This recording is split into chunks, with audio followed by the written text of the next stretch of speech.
Assalamualaikum warahmatullahi wabarakatuh. Halo semuanya, jumpa lagi dengan saya Chow Sing Sing, kurator dari podcast Horror Night Story. Halo, apa kabar semuanya? Semoga kalian semua baik-baik saja ya. Dan seperti biasanya, pada siang hari ini saya kembali dan akan menceritakan sebuah kisah mistis untuk kalian semua. Kisah mistis kali ini saya dapatkan dari tweet Twitternya NN Jovina yang menceritakan tentang pemotretan di alam lain. Seperti apa kisahnya? Mari kita simak. Sebelumnya mohon maaf, bukan maksud menakut-nakuti. Beberapa waktu yang lalu sempat viral berita fotografer yang dapat job pemotretan nikahan, tapi alamat yang didatangi nggak jelas. Dan saat ketemu justru ke arah kuburan atau rumah kosong. Kejadian ini hampir mirip dengan yang terjadi di daerah Jawa Timur, wilayah Kabupaten Blitar, sisi barat. Untuk anak 90-an pasti pernah mendengar cerita ini, sebab kejadiannya membuat heboh desa kami. Ini terjadi sudah lama sekali, saat kamera masih menggunakan klise, belum ada memory card. Dan yang saat itu ngetren masih HP 6600 waktu itu. Waktu itu segala penyebaran informasi masih mode getok tular ya, alias dari mulut ke mulut. Setiap hari masyarakat desa tak henti-hentinya membicarakan kejadian ini. Sebab lokasi kejadian berada di salah satu pekarangan seorang yang berpengaruh di sana. Mohon maaf ya sebelumnya, saya cukup memberikan info lokasi daerah saja. Takut ada pihak yang tersinggung. Oke, akan saya mulai. Di sini saya bercerita kembali dari sudut pandang narasumber yang menceritakan kejadiannya dulu. Pagi itu aku melakukan aktivitas seperti biasa. Bangun saat adzan subuh berkumandang. Setelah itu pergi ke warung untuk membeli sayur. Jarak rumah dengan warung kurang lebih 100 meter. Saat menuju ke sana dari kejauhan warung sudah terlihat ramai. Namun, tak seperti biasanya. Kali ini terlihat lebih berjubel. Takut kehabisan, aku segera merapat ke sana. Sampai di sana, aku segera memilih sayur mayur yang akan kuolah hari itu. Lalu bergegas pulang. Belum sampai di rumah, masih di depan gang, kulihat ada dua orang laki-laki berboncengan motor. Mondar-mandir kemudian berhenti tepat di depanku. Lalu menyapa, "Permisi bu, saya mau tanya, alamat ini apa benar?" Katanya sambil mengeluarkan kertas lusuh. "Kalau jalannya sih sudah bener mas, tapi nomornya kok nggak ada." "Iya, saya nyari sudah capek bu, nggak ketemu. Tapi saya ingat kalau jalannya ini dekat sama jalan besar." "Oh, coba singgah dulu mas, silahkan." Setelah ku persilahkan mampir, mereka pun duduk di depan rumahku. "Ada perlu apa ya mas? Masih pagi gini kok mencari alamat ini?" "Sebelumnya, saya mau bilang, saya ini fotografer bu. Mau mengantar foto ke alamat ini, sama mau minta maaf." "Oh alah gitu toh mas. Tapi kok mau minta maaf? Ada masalah apa mas?" "Jadi gini bu, 5 hari yang lalu saya dapat job pemotretan manten di alamat ini. Tapi waktu klisenya saya cetak, semua fotonya rusak seperti ini loh Bu," katanya sambil menyodorkan bungkusan amplop coklat. "Nggih, maaf ya Mas, saya lihat." Kemudian saya mengambil satu lembar foto. Dan benar saja, foto itu hanya nampak hitam tanpa ada gambar apapun. Lalu aku mengeluarkan semua fotonya, dan semuanya hitam tanpa ada gambar. "Maaf sebelumnya Mas, apa mungkin kameranya rusak atau gimana ya?" "Oh tidak Bu, sebelum berangkat sudah saya cek dahulu." Aku terdiam lama sambil berpikir. Kemudian aku meminta kertas alamat itu. Kebetulan saat itu ada tetangga yang lewat. Aku memanggilnya. "Mas, mas, berhenti mas, saya ada perlu sebentar." Kemudian Pak Paijo putar balik, menepikan sepedanya ke halaman rumahku. "Ada apa Toten? Sampean tahu alamat ini ndak mas?" "Oh, kalau jalannya sih bener, tapi nomor rumahnya kok nggak ada ya?" "Ini loh mas, ada fotografer nyari alamat itu." Coba kamu inget mas, rumahnya yang gimana?" "Itu pak, rumahnya itu besar, mewah, seperti orang kota." Coba ceritakan dari awal mas." Kemudian fotografer itu mulai bercerita. "Rabu, saya melihat buku catatan. Kok masih ada job pemotretan manten. Terus di catatan ini acara setelah maghrib. Sebelum maghrib saya berangkat dari studio. Saya ingat di depan itu jalan besar. Saya bertanya jalan ini ke pedagang rokok. Saat itu saya ingat kalau tidak jauh dari gang ini pak, melewati rumah kosong. Sepertinya rumah burung walet. Soalnya saat saya lewat itu banyak walet yang masih berterbangan. Nah setelah itu saya sudah sampai di rumah itu. Rumahnya besar, mewah. Sampai di sana acara sudah dimulai. Saya gugup karena mengejar waktu. Tidak enak kalau terlambat. Acaranya sangat mewah pak. Undangannya banyak. Tamunya seperti air mengalir. Tapi saya kira agak berbeda karena semua orang memakai pakaian zaman dahulu. Sangat ramai, seperti pertunjukan. Ada yang jualan juga loh di luar rumah itu.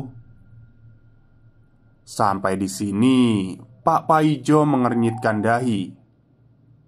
"Mas, mari ikut saya." "Kemana pak?" "Saya antarkan ke alamat itu. Ayo ikut aku." "Oh iya mas, saya ikut juga ya." "Iya Ten, kamu ikut aku." Kemudian aku bergegas naik sepeda dibonceng oleh Pak Paijo. Dengan kedua fotografer itu mengikuti di belakang kami dengan menaiki motor. Saat menyusuri jalan menuju tempat itu, terlihat ketegangan terpancar dari wajah Pak Paijo.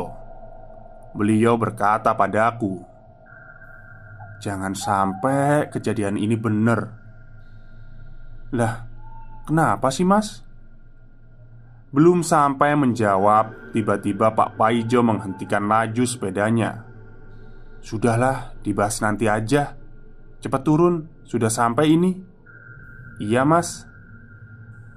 Tak berselang lama fotografer itu datang dan tiba dan menyela. "Lah, ini loh pak, jalannya. Ya bener ini. Lah itu rumah waletnya," katanya sambil menunjuk ke arah gedung tua di selatan jalan. Aku dan Pak Paijo saling pandang keheranan. "Mas, coba kamu lihat. Ada rumah Mega nggak?" Harusnya ya ada pak, bener. Baru 5 hari motret manten di sini. Setelah melihat sekeliling, yang ada hanya gedung walet tua dan pekarangan yang luas terbengkelai. Lama-lama, wajah kedua fotografer itu pucat. Mas, saya itu orang yang paling lama yang ada di desa ini. Di sini tidak ada rumah mewah. Adanya hanya rumah walet itu dengan pepohonan di pekarangan ini aja. Kemudian fotografer itu turun dari motornya dan berjalan perlahan menuju arah pekarangan. Mondar-mandir meyakinkan bahwa apa yang dia alami adalah benar adanya. Namun setelah beberapa lama dia berkeliling mencoba mencari bekas jejak hajatan pernikahan, sedikit pun tak ada jejak manusia, terkecuali satu rol klise yang berada tepat di bawah rimbunan pohon bambu. Tiba-tiba keringat fotografer itu mengucur deras saat hendak memungut rol klise itu. Tubuh fotografer itu sedikit sempoyongan seperti hendak pingsan. Kemudian temannya buru-buru berlari dan menarik lengan Pak Paijo untuk pergi menyusul fotografer itu. Waduh, kacau pak. Ayo dijemput ke sana. Setelah berhasil mendekat, Pak Paijo berinisiatif untuk membawa fotografer itu keluar dari pekarangan rumah walet bersama rekannya. Kami pun merasa banyak yang tidak beres. Akhirnya memilih untuk menjauhi tempat tersebut dan kembali ke rumahku. Sesampainya di sana, fotografer itu terlihat syok berat. Kami semua bingung. Akhirnya ku ambilkan dia air minum. Sambil menunggu sedikit tenang, Pak Paijo bertanya kepada rekan fotografer itu bagaimana kejadian yang dia tahu.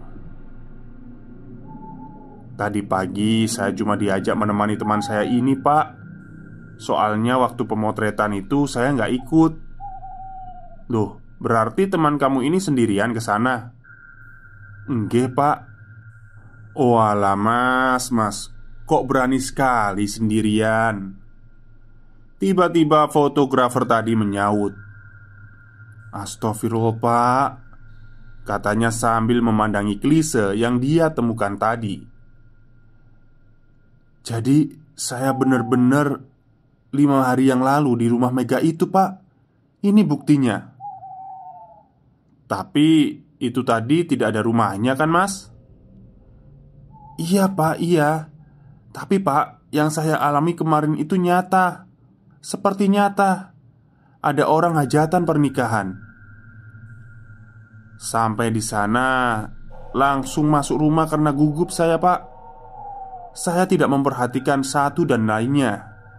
Saya hanya melihat kalau baju yang mereka pakai seperti busana zaman dahulu. Iya mas, iya, pelan-pelan aja sambil diingat-ingat. Nggih pak. Memang kalau saya inget-inget itu banyak yang tidak masuk akal.